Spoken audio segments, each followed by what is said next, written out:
ça fait partie de l'ADN des aventuriers, la place qui est donnée aux experts, à la recherche. La question était la suivante. Pour toi, quelle est l'importance de cette interaction entre le monde de la recherche académique et la communauté enseignante, mais la communauté éducative au sens large? Et la deuxième, c'est comment on rend cette interaction encore plus forte et surtout comment on la rend enrichissante pour les deux côtés. Alors, déjà, comment on peut la rendre féconde? Ça, c'est vraiment la question. C'est pour les uns et les autres. Alors, déjà, comment l'intensifier par rapport au projet Saventuer? Dans les projets Saventuer, l'interaction avec les chercheurs se situe à deux niveaux. Dans la classe, au niveau de mener des projets Saventuer, où le chercheur intervient à des moments clés d'un projet Saventuer.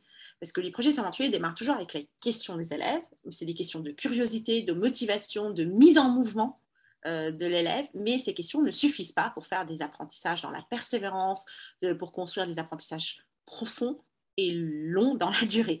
Donc, et puis, les questions, ça donne pas, voilà, voilà, ça finit tout par ressembler. Donc, l'idée, c'est de transformer ces questions en problématiques scientifiques. Donc là, le chercheur peut aider à définir la problématique, la valider. Donc, aux étapes clés, on a modélisé la démarche de recherche en 8 dimensions. Donc, le mentor, qui est un chercheur ou un étudiant ou un expert, accompagne à des moments clés. Donc, c'est vraiment comme un directeur de mémoire ou un directeur de thèse avec son étudiant. Donc, c'est assez... Bon. Après, il y a des enseignants, des chercheurs qui s'impliquent beaucoup plus ou beaucoup moins. C'est assez... Et puis, des enseignants qui disent, j'en ai pas besoin. Donc, voilà.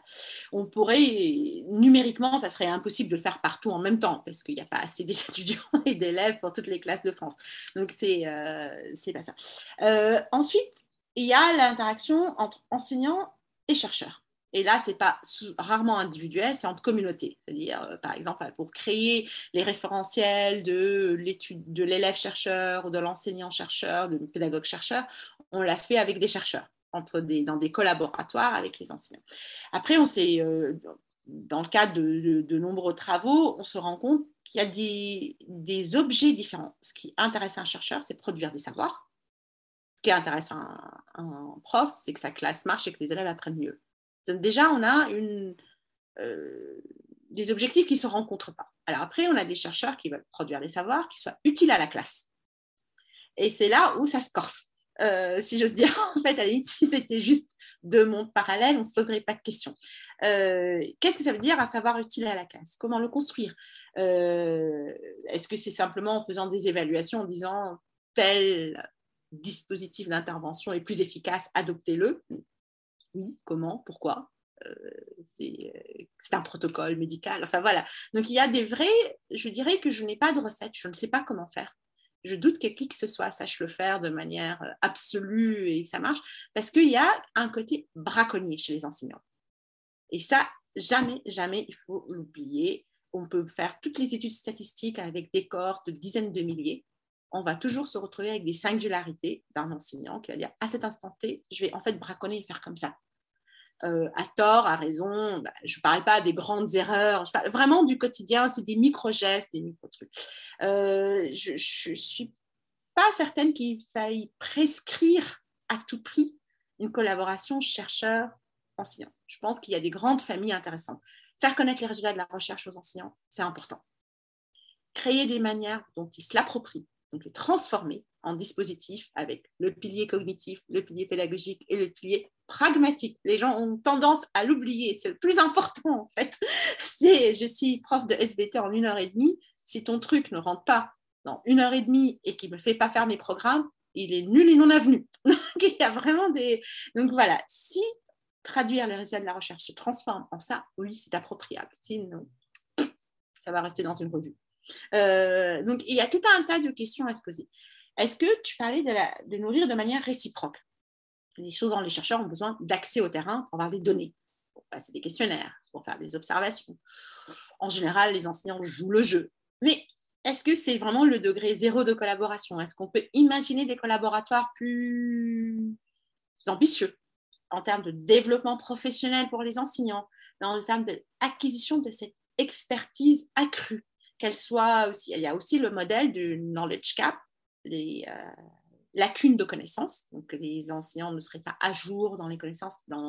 Par exemple, on vient d'avoir des nouveaux programmes de SES. Est-ce qu'il faut mettre à jour les enseignants du premier degré qui ont une formation littéraire? Il faut mettre à jour leurs connaissances dans la recherche scientifique. Donc, il y a plein de manières d'imaginer cette croissance de l'expertise enseignante. Elle peut être disciplinaire, elle peut être sur les aspects des apprentissages, la psychologie des apprentissages. Franck Ramu vient de mettre en ligne un MOOC sur qu'est-ce que c'est la psychologie des apprentissages. Donc, tu vois, il y a une véritable demande d'analyse des besoins. De quoi a-t-on besoin? Et c'est là qu'on peut trouver des modes de collaboration intéressants. Et toujours se poser la question, est-ce que c'est fécond? Est-ce que ça produit un dispositif sans auteur dans la classe qui a ces 3 piliers? Ce n'est pas parce qu'on est chercheur qu'on est omniscient.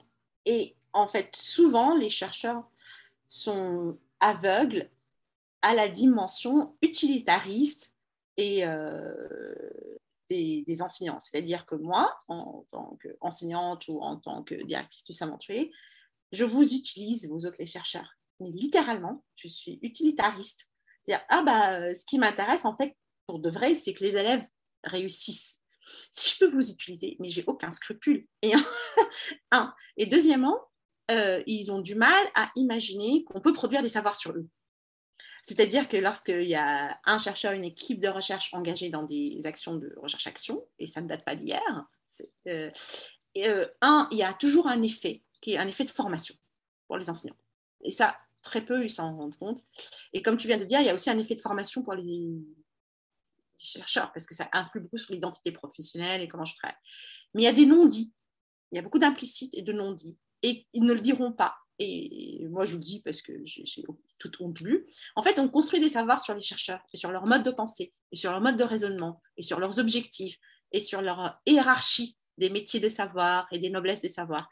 Et c'est quelque chose qui crée des représentations qui sont difficiles à déplacer après. Donc, je dirais que les chercheurs qui travaillent avec les enseignants doivent être tout à fait conscients qu'eux construisent des images, des représentations du monde de l'enseignement, mais que c'est réciproque en fait. Et que dans un côté, c'est explicité, par exemple, dans une revue, même si c'est anonymisé les résultats, etc. Mais de l'autre, c'est explicité dans la salle des maîtres. Et c'est ce qui contribue, clairement, quelle que soit la publication et quels que soient les résultats, à des représentations difficiles à bouger après. Donc, appel aux chercheurs, si vous travaillez avec des enseignants, zéro infantilisation, ils se sont déjà construits une image de vous, de vos compétences réelles, de ce que ça fait vraiment pour eux. Ils ont déjà fait le tri pendant que vous parlez dans leur tête. Ça, je prends, ça, je garde, ça, je m'en fiche, ça, et c'est fait, mais c'est pas dit. Voilà.